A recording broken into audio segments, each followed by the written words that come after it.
স্টুডিওতে আসার জন্য। নমস্কার, আপনারা দেখছেন নিউজ পোল বাংলার। এই মুহূর্তে নির্বাচন কমিশনের সামনে সিপিআইএম দলের পক্ষ থেকে যে বিক্ষোভ সমাবেশ চলছে, সেই বিক্ষোভ সমাবেশে বক্তব্য রাখলেন কিছুক্ষণ আগে মীনাক্ষী মুখোপাধ্যায়। আর আজকে আমাদের সঙ্গে আছেন মীনাক্ষী মুখার্জি। মীনাক্ষী, আপনাকে নিউজ পোল বাংলায় স্বাগত। এই যে নির্বাচন কমিশনের বিরুদ্ধে আপনাদের মূল অভিযোগটা কি? জালিয়াতি করেছে, গোটা পশ্চিমবঙ্গের মানুষের বিরুদ্ধে তারা যুদ্ধ ঘোষণা করেছে এবং সেটা বিজেপির নির্দেশে করেছে এবং এই পশ্চিমবঙ্গের তৃণমূল তাকে ধোঁয়া দিয়েছে। না, এখন যে বহু মানুষের নাম বাদ গিয়েছে, তারপরেও দেখা যাচ্ছে লাগাতার ধর্ণা কর্মসূচি চলছে, বামেরা প্রতিদিন থেকে পথে রয়েছে, কিন্তু তারপরেও একটা বদল আসছে না। মানুষের জন্য আইন তৈরি হয়, আইনের জন্য মানুষ নয়। আমাদের কাজ মানুষকে সাথে নিয়ে আমরা মানুষকে সংগঠিত করার চেষ্টা করছি। মানুষ চাইবে, ওদেরকে দেখলেন যে সামনে তো নির্বাচনের নির্ঘণ্ট প্রকাশ হবে, তো সেই ক্ষেত্রে দাঁড়িয়ে আসন্ন বাংলার নির্বাচনে বামেরা এবার কি করবে বলে আপনি মনে করছেন? লড়াইটা কেমন হবে? আমরা কোনো বৈধ ভোটারের নাম বাদ দিতে দেব না, কারণ আমাদের এটাই লড়াই। রুটি রুজির ইস্যুতে আমাদের লড়াই, সেই ইস্যুতে মানুষও আছে। সেই মানুষজনদেরকে সাথে নিয়ে নির্বাচনও হবে। এসআইআর কে সামনে রেখে যারা নির্বাচনের বৈতরণী পার হতে চাইছে, এসআইআর কে সামনে রেখে যারা পশ্চিমবঙ্গে হিন্দু মুসলিমের নামে ভাগ করতে চাইছে, এসআইআর এর নামে যারা কোটি কোটি টাকা চুরি করে ভাবছে এসআইআর এর নামে ভোট পেরিয়ে যাবে, তাদের গুড়ে বালি আছে। এই যে দেখা যাচ্ছে যে এসআইআর নিয়ে তৃণমূল এবং আপনাদের মূল টার্গেট হচ্ছে তৃণমূল এবং বিজেপি। এই যে বাংলার রাজনীতিতে কখনো ধর্ম বিষয়টা প্রাধান্য ছিল না, বিগত বেশ কয়েক বছর ধরে বাংলার রাজনীতিতে মানুষের শিক্ষা, স্বাস্থ্য, কর্মসংস্থানের বদলে শুধু ধর্মের ব্যাপারটাই আসছে। কি বলবেন? কারণ পশ্চিমবঙ্গের কাছে, সরকারের কাছে আসা টাকার সোর্স নেই। এখানে কলকারখানা বন্ধ হয়েছে, সরকারি চাকরি নেই। 20 টাকার কাজ করতে হবে গোটা পশ্চিমবঙ্গে, সরকারের কাছে আছে 10 টাকা। তাই নন ইস্যুকে ইস্যুকে পরিণত করে আর মানুষের রুজির সমস্যা থেকে নিজেরা পালানোর জন্য এই কাজ করছে। বিজেপিকে দোসর পেয়েছে, বিজেপি দাঙ্গাবাজদের পার্টি, ধর্মকে নিয়ে করে এবং তাদেরকে এই রাজনীতি করার জন্য পশ্চিমবঙ্গে তার পরিবেশ তৈরি করে দিয়েছে তৃণমূল। যতদিন লাল ঝান্ডার পার্টি ছিল, সরকারের চালানোর দায়িত্বে ছিল, ততদিন বিজেপির ক্ষমতা হয়নি এই পশ্চিমবঙ্গে একটা আঁচড় দেওয়া। আজকে তৃণমূল আসার পরে আরএসএস পরিচালিত স্কুলের সংখ্যা বেড়েছে, বিজেপির সংখ্যা বেড়েছে, বিধানসভার ভেতরে বিজেপির বিধায়ক বেড়েছে, কিন্তু তৃণমূলের দুর্নীতি কমেনি। এই যে তৃণমূলের আকণ্ঠ দুর্নীতি, এত শিক্ষা দুর্নীতি, এই সমস্ত দুর্নীতি, সরকারি কর্মচারীরা শীর্ষ আদালত রায় দেওয়ার পরেও এখনো ডিএ পাচ্ছে না, তার বিরুদ্ধে বামেদের কি আন্দোলন আগামী দিনে থাকবে এই ভোটের মধ্যে? আগামী দিনে কেন দেখছেন, বামেদের আন্দোলনে ডিএ দিতে সুপ্রিম কোর্টের রায় হয়েছে। দেখলেন যে বাম নেত্রী মীনাক্ষী মুখোপাধ্যায় স্পষ্ট বক্তব্য যে এই নির্বাচনে বামেরা ফল করবে। এখন সব থেকে বড় কথা যে বামেরা মহাশূন্য থেকে শূন্যর গেরো বামেরা পার করতে পারে কিনা, এবং বামেদের অভিযোগের তীর কিন্তু রয়েছে যারা বিজেপি এবং তৃণমূলের বিরুদ্ধে। তাদের বক্তব্য যে বিজেপির কথা শুনে নির্বাচন কমিশন বৈধ ভোটারদের বাদ দিচ্ছে এবং তারপরে তারা এই এসআইআর কে সামনে রেখে নির্বাচনী বৈতরণী পার করতে চাইছে। এখনো নির্বাচন ঘোষণা হয়নি, আপনারা জানেন যে চূড়ান্ত ভোটার তালিকা প্রকাশ হয়ে গেছে। তারপর থেকে বাম সহ তৃণমূল সহ সবাই কিন্তু অভিযোগ করছে এই কমিশনের বিরুদ্ধে। কমিশন কি ভূমিকা নেয়, এবং কমিশন ভূমিকা নেয় কিনা আমরা আলোচনা করব আমাদের সহকর্মী সুস্মিতের সঙ্গে। সুস্মিত রয়েছে, সুস্মিত দীর্ঘদিন ধরে এই কলকাতা বিটটা কভার করে। সুস্মিত, দীর্ঘদিন ধরে ইলেকশন কমিশন কভার করছে কমিশনের বিরুদ্ধে, ঠিক কিভাবে দেখছেন? দেখো, একাধিক ক্ষেত্রে দেখা গিয়েছে যে সিপিএম, তৃণমূল, এমনকি বিজেপির পক্ষ থেকেও কিন্তু অভিযোগ এসেছে যে বৈধ ভোটার যারা রয়েছে তাদের নাম যেন কোনোভাবে বাদ না যায়, তার জন্য তারা পথে নেমেছে। এবং একটা অংশের দাবি যে নির্বাচন কমিশনকে পরিচালনা করছে বিজেপি, অর্থাৎ সেন্ট্রাল থেকে তারা পরিচালনা করছে, কিন্তু পাশাপাশি বিজেপি দাবি রাখছে যে এইখানে যারা অফিসার নিয়োগ করা হয়েছে, বিডিও ডিএম যারা আছে সরকারি কর্মচারী, তারা রাজ্য সরকারের। তাহলে ভুল ত্রুটি যদি হয়ে থাকে তাহলে রাজ্য সরকারের কর্মী দ্বারা ভুল ত্রুটি হয়েছে। কিন্তু এই বিরোধীদের দাবি রয়েছে যে ইচ্ছাকৃতভাবে একটি সম্প্রদায়কে, আজকেও বিমান বসু কিছুক্ষণ আগে বলেছেন যে ইচ্ছাকৃতভাবে একটি সম্প্রদায়ের লোকের নাম বেশিরভাগ থেকে কাটা গিয়েছে, সেই জায়গা থেকে তারা বিবেচনা করতে বলছেন যাতে কোন রকম বৈধ যারা ভোটার রয়েছে সেই বৈধ ভোটারের নাম যাতে না কাটা যায়। যে এখানে নামগুলি সাপলিং হয়ে গিয়েছে, কোন জায়গায় বাইরে চাকরিতে চলে গিয়েছেন, ভিন রাজ্যে চাকরিতে চলে গিয়েছেন, যার নাম পশ্চিমবঙ্গে আছে অথচ সেই নামগুলো বাদ গিয়েছে, তার বিষয়ে কিন্তু তাদের কোনো বিষয় নেই।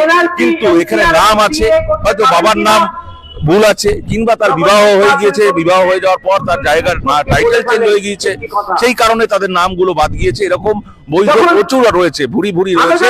সেটা কিন্তু অভিযোগ করছে তৃণমূল এবং সিপিএম উভয় পক্ষে। তারা কিন্তু আগের দিনও মিছিল করেছিল, তারা ধর্ণা করেছে, এখানে জানিয়েছেন আগামী আমরা জানি 6 তারিখ থেকে মুখ্যমন্ত্রী, স্বয়ং মুখ্যমন্ত্রী তিনি ধর্ণায় বসবেন, এই দাবি রাখবেন, ঠিক এইখানেই তারা দাবি রাখবেন বলে এমনটাই জানিয়েছেন। মেট্রো চ্যানেলের সামনে তারা বসবেন এবং তারা সেখান থেকে তাদের যে কর্মসূচি রয়েছে সেই কর্মসূচি আবারও ঘোষণা করবেন।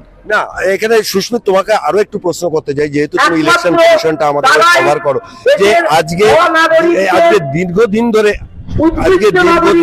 দেখতে পাচ্ছি যে কিছুদিন আগে কংগ্রেস এখানে আসলো, সবারই অভিযোগের তীর নির্বাচন কমিশনের বিরুদ্ধে, কিন্তু সিও দপ্তরের পক্ষ থেকে এই অভিযোগ নিয়ে এর মধ্যে 8 তারিখে আসবে কমিশনের ফুল বেঞ্চ এই কলকাতাতে, এবং 6 তারিখ থেকে মুখ্যমন্ত্রী এখানে ধর্ণায় বসবে।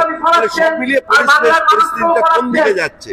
দেখো, পরিস্থিতি মূল বিষয়টা হচ্ছে যে নির্বাচন কমিশন তারা বক্তব্য, তাদের কাজ পুরো সূক্ষ্ম এবং সাফ, তারা ঠিকঠাক মতন কাজ করেছেন এবং তারা যাদের দিয়ে কাজ করেছেন সেই যারা ডেটা এন্ট্রি, অর্থাৎ যে সংখ্যায় ডেটা এন্ট্রির লোক দেওয়ার কথা ছিল রাজ্য সরকারের, সেই সংখ্যায় রাজ্য সরকার তাদেরকে পর্যাপ্তভাবে দিতে পারেনি। সেই কারণে প্রেসার চাপিয়ে দেওয়া হয়েছিল। এবার প্রেসার চাপিয়ে দেওয়ার ফলে তাদের পক্ষে সম্ভব হয়নি। কিছু ভুল ত্রুটি তারা কিন্তু স্বীকার করেছিল প্রথম অবস্থায়, পরবর্তীকালে সেটা সংশোধন করে নেওয়ার কথা তারা বলেছে। কিন্তু আন্দোলন চলছে উভয় পক্ষের, সিপিএম এর পক্ষ থেকে আন্দোলন, আজকে বাম সংগঠনের প্রত্যেক দলের, আজকে সিপিআই থেকে শুরু করে ফরওয়ার্ড ব্লক থেকে শুরু করে সমস্ত দলের লোকেরা আজকে নির্বাচন কমিশনের সামনে এসেছে। গতদিন আমরা দেখেছি কংগ্রেসের পক্ষ থেকে তারা এসেছিলেন, তার আগে তৃণমূল এখানে এসেছিলেন, আবার আগামীতেও কিন্তু স্বয়ং মুখ্যমন্ত্রী এবং অভিষেক বন্দ্যোপাধ্যায় তারাও কিন্তু ধর্ণা করবেন এই মেট্রো চ্যানেলে। এই একই বিষয় তারা কিন্তু প্রত্যেকেই বলতে চাইছেন যে যাতে কোন রকম বৈধ ভোটারের নাম বাদ না যায়, তার কারণ তাদের কাছে তালিকা রয়েছে, তাদের কাছে প্রমাণ রয়েছে যে প্রচুর বৈধ ভোটার আর নাম বাদ গিয়েছে। তার মধ্যে উল্লেখযোগ্যভাবে যে উত্তর কলকাতায় সব থেকে বেশি নাম বাদ গিয়েছে, সেই বিষয়গুলো কিন্তু তারা আলোকপাত করতে চাইছেন নির্বাচন কমিশনের। সেই কারণেই কিন্তু বারবার তারা নির্বাচন কমিশনের সামনে আসছেন এবং নির্বাচন কমিশনের সামনে তারা ধর্ণায় বসছেন। নির্বাচন কমিশনকে তারা স্মারকলিপি জমা দিচ্ছেন যাতে খুব বিষয়টা দ্রুত নিষ্পত্তি হয়। না সুস্মিত, তা আজকে সারা রাত বামেরা এখানে রাস্তায় থাকবেন, তো চলো আমরা একটু আমাদের ক্যামেরা পার্সনকে বলবো একটু রাস্তার ছবিটা দেখাতে। দেখতে পাচ্ছেন বাম কর্মী সমর্থকরা বসছে, আমরা 2-4 জনের সঙ্গে কথা বলে নেওয়ারও চেষ্টা করব। একদম সরাসরি সেই ছবিটা দেখাচ্ছে আমার ক্যামেরা পার্সন অতনু দত্ত, যে আজকে দীর্ঘদিন ধরে এনারা কিন্তু অভিযোগ করছেন কমিশনের বিরুদ্ধে। তাদের একটাই বক্তব্য যে কমিশন বিজেপির হয়ে কাজ করছে, সেই জন্য। এবং বহু কর্মী সমর্থকের সঙ্গে আমরা একটু কথা বলে নেওয়ার চেষ্টা করব। যে দাদা, হ্যাঁ, আমার বিশেষ অভিজ্ঞতা আছে। হ্যাঁ বলুন। আমি 37 বছরের ভোটার। 2002 সালেও আমার নাম রয়েছে, কিন্তু আমার ওই নাম বিচারাধীনে চলে গেল। অদ্ভুত। আপনি আপনার বিএলওর কাছে জানতে চাইনি? আমি বামফ্রন্টের বিএলএ হিসেবে কাজ করেছি। আমি 125 নম্বর ওয়ার্ডের 312 পার্টের বিএলএ। আমি বিএলওকে প্রচুর হেল্প করেছি এবং প্রচুর মানুষ যারা আমার যে প্রান্তিক একদম দক্ষিণের যে অংশগুলো, আনন্দনগরের বাছারপাড়া, ঠাকুরপুর বাছারপাড়া অঞ্চলে যে মানুষরা যারা লেখাপড়া জানেন না, তাদের আমি নিজে ফর্ম ফিল আপ করে দিয়েছি। অনেকে আমি লাইব্রেরি। কি ভাবছেন এই যে বামেদের তরফ থেকে আজকে বলা হচ্ছে যে তারা রাত জাগবে, এই যে প্রতিবাদ বিক্ষোভ কর্মসূচি, এর কি কোনো প্রভাব পড়বে আদৌ নির্বাচন কমিশনে?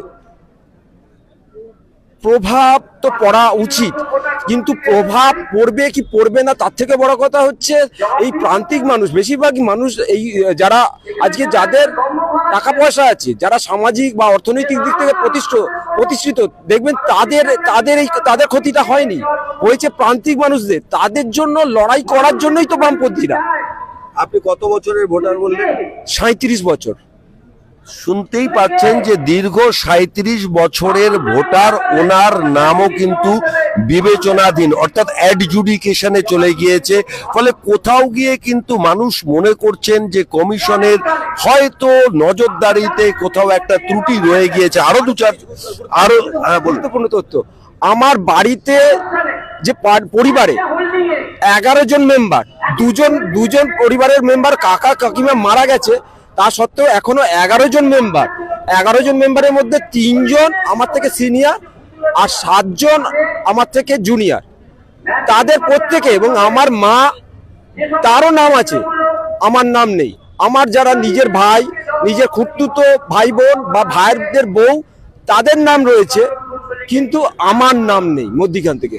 বুঝতেই পারছেন যে অনেক কিন্তু ত্রুটি রয়ে গিয়েছেন। আমরা আরো 2-4 জন সমর্থকদের সঙ্গে কথা বলবো, 2-4 জন সমর্থকদের সঙ্গে কথা বলার চেষ্টা করব এবং সেই ছবি আমরা তুলে ধরব। তো 2-4 জনের সঙ্গে আরো কথা বলবো। যে দাদা, কোথা থেকে এসছেন? আমি শ্যামবাজার। আপনি শ্যামবাজার, এই যে প্রতিবাদ বিক্ষোভ মনে করছেন সঠিক কাজ, এটা না করলে হবে না, এদের ঘুম ভাঙবে। নির্বাচন কমিশন যা ইচ্ছে তাই করছে। বুঝতেই পারছেন কর্মী সমর্থকরা বলছেন যে কমিশন যা ইচ্ছে তাই করছেন, এবং সেই ছবিটা যদি আরো একবার প্রতিবাদ বিক্ষোভের যদি আমরা ডায়াসটা দেখাই, সেখানেও দেখতে পারবেন যে সেই ছবি আমরা দেখাচ্ছি যে বাম কর্মী সমর্থকরা কিন্তু আজকে এখানে সারা রাত বসবেন এবং বসে কিন্তু তারা এটা করবেন। আমরা বিশিষ্ট বাম নেতা দাদা একটু লাইভে নেব। তো আমরা পেয়ে গেছি দাদা, এই যে কর্মসূচি চলছে, আপনি বামেদের একজন পরিচিত মুখ, তো কি মনে হচ্ছে? আপনি নিজেও একজন আইনজীবী। খুব সিম্পল কথা, এই মুহূর্তে মানুষের লড়াই মানুষকে নিয়ে লড়তে হবে। আমরা জানি আদালতের লড়াইয়েরও একটা সীমাবদ্ধতা আছে। আমাদের গণতান্ত্রিক দেশে সংবিধানের যে কাঠামো, তার মধ্যে আদালতের কাছে যেতে হয়। আদালত রায় দিচ্ছেন, আদালত মনিটর করছেন, সব ঠিক আছে, কিন্তু তা সত্ত্বেও আমরা যে এই 60 লক্ষ লোককে যে লজিক্যাল ডিসক্রিপেন্সির নামে যাদের অ্যাডজুডিকেশনে পাঠানো হচ্ছে, আমরা বলেছি সিম্পল কথা, এই অ্যাডজুডিকেশন প্রক্রিয়া যতক্ষণ না শেষ হবে কোনো ভোট করা যাবে না। আর এর মধ্যে যারা ভোট করে নাচবে, যে খবরের কাগজ, যে মিডিয়া, যে ডিজিটাল মিডিয়া, যে নেতা, যে মন্ত্রী, যে চিফ মিনিস্টার, যে অন্য কেউ, তাদেরকে মনে রাখতে হবে এরা সবাই স্বার্থপর রাজনীতিবিদ। 60 লাখ মানুষ, যার মধ্যে বেশিরভাগ সংখ্যালঘু, তারা যখন তাদের নাগরিকত্ব নিয়ে তারা যখন ঝুলে থাকছেন, তখন কিছু স্বার্থপর নেতা নেত্রী নিজেদের ভোট করবার জন্য রাস্তায় নেমে পড়েছেন। আমরা খুব পরিষ্কার এটা এক্সপোজ করে দিতে চাইছি। কিন্তু ভোট না হলে তো নির্দিষ্ট সময় যদি আমার ভোট, মমতাকে মুখ্যমন্ত্রী করার দায় আপনার আছে, কুণাল ঘোষের আছে। দাঁড়ান, পশ্চিমবঙ্গের মিডিয়াকে এখন পরিষ্কার কথা, পশ্চিমবাংলার মিডিয়ার এখন একটাই টেকা হয়েছে, মমতাকে কি করে মুখ্যমন্ত্রী রাখা যায়। যার দায় আছে না আছে ছেড়ে দিন, পশ্চিমবাংলার মানুষের কোনো দায় নেই কাউকে ব্যক্তিগতভাবে মুখ্যমন্ত্রী রাখা বা মুখ্যমন্ত্রী রাখা না রাখা। এই যে 60 লাখের যতক্ষণ না এদের লজিক্যাল ডিসক্রিপেন্সি সংক্রান্ত যাবতীয় পেন্ডিং অ্যাপ্লিকেশন ডিসপোজ না হবে এবং যতক্ষণ পর্যন্ত একজনও বৈধ ভোটারের বাইরে থাকবে, ভোট ঘোষণা করতে দেওয়া যাবে না। ভোট তো করতে হবে এখান থেকে, অফিস চলবে না। যা পারেন করে নিন, কত ক্ষমতা আছেন করে দিন, 60 লাখ লোকের এখানে বসিয়ে রাখবো। না, এখানে বসতে হচ্ছে যে আজকে কি সিও অফিসে ডেপুটেশন দিয়েছেন আপনারা? আমরা এখানে বসে রয়েছি, বসে থাকবো, এবং যতক্ষণ পর্যন্ত বিষয় ডেপুটেশনের গল্প চলে গেছে, সমস্যার সমাধান করতে হবে। এখানে বোঝাবো ইলেকশন হবে না, ইলেকশন করবে কে? আমার আপনার বাড়ির লোকেরা ইলেকশন করবে। ইলেকশন হবে না, রাষ্ট্রকেও বুঝে নিতে হবে যে সবটা তোমাদের বাবার জমিদারি নয়, যা হবে জনগণ কিছু কিছু সময় তোমাদের দায়িত্ব নিয়ে নেবে। টাইম এসে গেছে, এটাই হচ্ছে আমাদের মূল্য। লাগাতার যতক্ষণ না পশ্চিম এবং পরিষ্কার এক্সপোজ করে দেওয়ার সময়, এই সময় কারা মানুষের পাশে থাকছেন আর কারা এই সময় নিজেদের স্বার্থে নির্বাচন করে লাফাচ্ছে। ভোট যারা করে যাচ্ছে তারা তো নিজের স্বার্থের কথা বলছে। মমতাকে চিফ মিনিস্টার রাখার দায়িত্ব এই 60 লাখ লোক নেয়নি, 60 লাখ লোকের এক একজনের ভোটার লিস্টে নাম রাখার দায়িত্ব প্রমিস মমতা করেছে, ওকে প্রুফ করতে হবে এবার।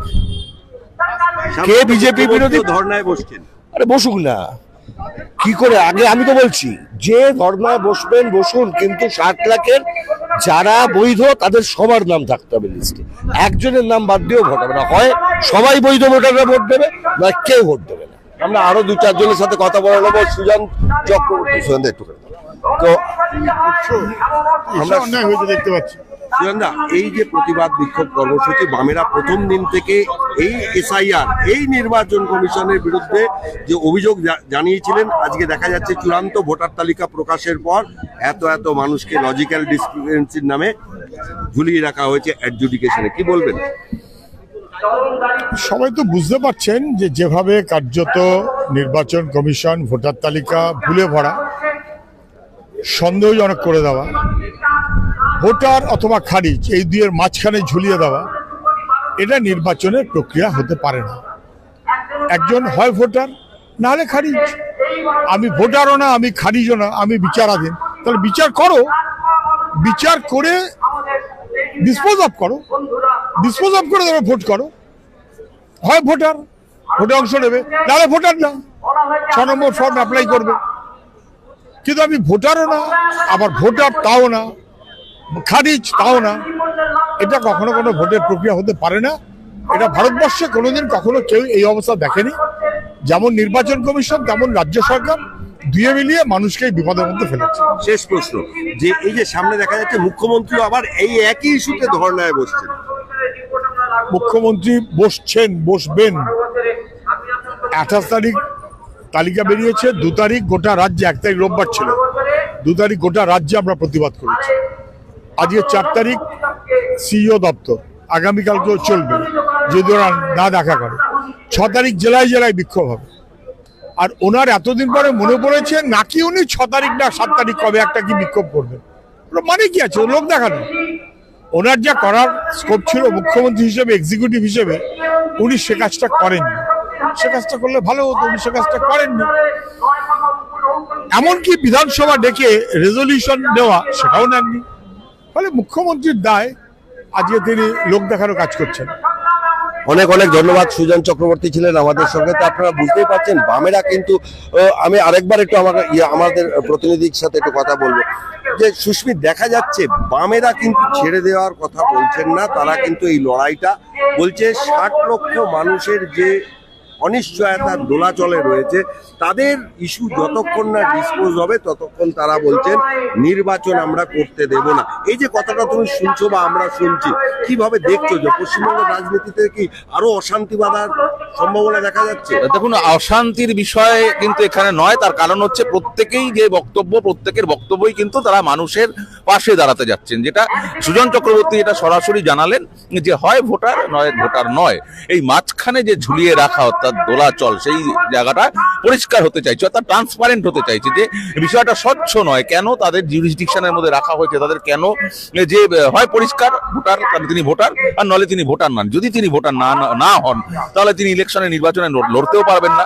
এরকম প্রায় 60 লক্ষ নাম তাদের কাছে আছে, এবং সেই 60 লক্ষের মধ্যে বেশ কিছু বৈধ ভোটার আছে, তার প্রমাণ আছে, তার পাসপোর্ট রয়েছে, তার 2000 যেই সময়টার কথা বলা হয়েছিল নির্দিষ্ট, সেই সময় তার বাবার, তার মায়ের, তার নাম ছিল, কিন্তু পরবর্তীকালে পদবি চেঞ্জের কারণে বা তার বাবার নাম চেঞ্জ কারণে বা বিবাহ হয়ে যাওয়ার কারণে সেগুলো কিন্তু মাঝখানে ঝুলে রয়েছে। সেই ঝুলে রাখাগুলো ক্লিয়ার করে দিতে চাওয়ার কথা কিন্তু এই বামরা বলেছেন। প্রথম দিন থেকে তারা আন্দোলনে নেমেছেন, প্রথম দিন থেকে তারা আন্দোলন থেকে কিছু জানানো হচ্ছে যে এত অভিযোগ জমা পড়ছে, কিছু তারা কি বলছে? দেখুন, এই সিইও দপ্তর থেকে কোনো নাম তোলা বা নাম কাটা হয় না, এটা কিন্তু আগে জেনে নেওয়া দরকার। তার কারণ হচ্ছে এই সিইও দপ্তর এরা কিন্তু পুরো সমগ্র নির্বাচন প্রক্রিয়াটাকে পরিচালনা করে, এবং কাদের দিয়ে পরিচালনা করে, সরকারি যারা আমলা রয়েছে তাদেরকে দিয়ে পরিচালনা করে। এটা ডিএম অফিস বা এসডি অফিস, তাদের বা বিডিও অফিস লোকাল, সেই জায়গা থেকে কিন্তু কন্ট্রোল হয় নাম তোলা বা নাম কাটা বা নাম পরিবর্তন হওয়া।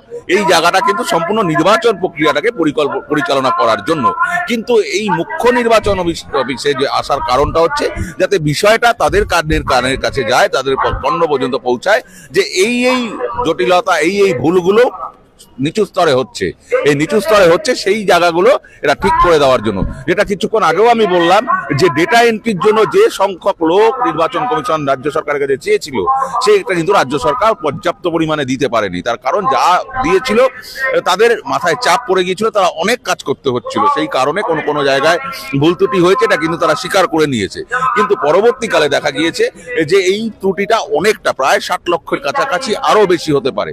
কিন্তু সেই জায়গাটা থেকে দাঁড়িয়ে তারা চাইছেন একদম স্বচ্ছ একটা ভোটার লিস্ট, অর্থাৎ তালিকা, স্বচ্ছ তালিকা চাইছেন। মুখ্য নির্বাচন কমিশন 8 তারিখে আসবেন, তাদের কাছে স্মারকলিপি জমা পড়বেন, বিষয়টা কিন্তু তার কাছে জমা পড়বে এবং তারপর বিষয়টা কিন্তু সম্পূর্ণ বিষয় পরিষ্কার হবে। আপনারা দেখছেন যে সুস্মিত যেরকম ভাবে বলছে বা আমরা যে রিয়াকশন সরাসরি তুলে ধরলাম তাতে কিন্তু একটা বিষয় কিন্তু পরিষ্কার যে বহু মানুষ, এই মুহূর্তে আমরা একজনের বাইট আমরা দেখিয়েছি সাক্ষাৎকার, যে 37 বছরের ভোটার কিন্তু বাদ চলে গিয়েছে।